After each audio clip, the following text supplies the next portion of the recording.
Team elimination లో వచ్చేటప్పటికి మనకు బ్లాక్ షీప్ వచ్చేటప్పటికి భరణి గారు అని చెప్పేసి క్లియర్ కట్ గా అర్థమైపోయింది. ఎందుకంటే బిగ్ బాస్ వచ్చేటప్పటికి ఆ బాటమ్ లో ఉన్న 2 టీంలో ఒక టీం అనర్హులు అని చెప్పేసి డిక్లేర్ చేయాలని చెప్పేసి భరణి గారికి, దివ్య గారికి ఒక పవర్ అయితే ఇవ్వడం జరిగింది. భరణి, దివ్య పక్కకెళ్ళి కూర్చుని మాట్లాడుకుంటూ ఉండగా సంజన గారు అక్కడికి వస్తారు. సంజన గారు, భరణి అన్న ఒకసారి ఆలోచించుకోండి, నాకు ఫ్లోరాకు ఈ ఫిజికల్ టాస్క్లు అవ్వట్లేదు, కాస్త ఆలోచించి డిసిషన్ తీసుకోండి అని చెప్పడం. తర్వాత సుమన్ వచ్చేటప్పటికి అన్న కాస్త చూసుకుని డిసిషన్ తీసుకోండి అని చెప్పేసి సుమన్ చెప్పడము.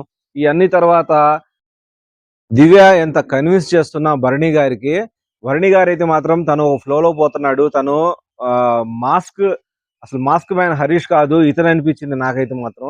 ఎందుకంటే అక్కడ చెబుతా ఉంది, ఎందుకంటే గేమ్ వైజ్ గా అనర్హులు ఎవరు అని చెప్పేటప్పటికి శ్రీజ, సుమన్ శెట్టి చాలా లీస్ట్ గా ఉన్నారు. ఫ్లోరా, సంజన బెస్ట్ గా ఆడారు. చాలా 5 టాస్కుల్లో కూడా చాలా గట్టిగా ప్రయత్నించారు.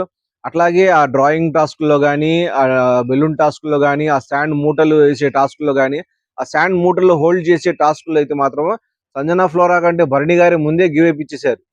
అలాంటి టాస్కుల్లో కూడా చాలా గట్టిగా ప్రయత్నించి గట్టిగా ఆడారు వాళ్ళైతే.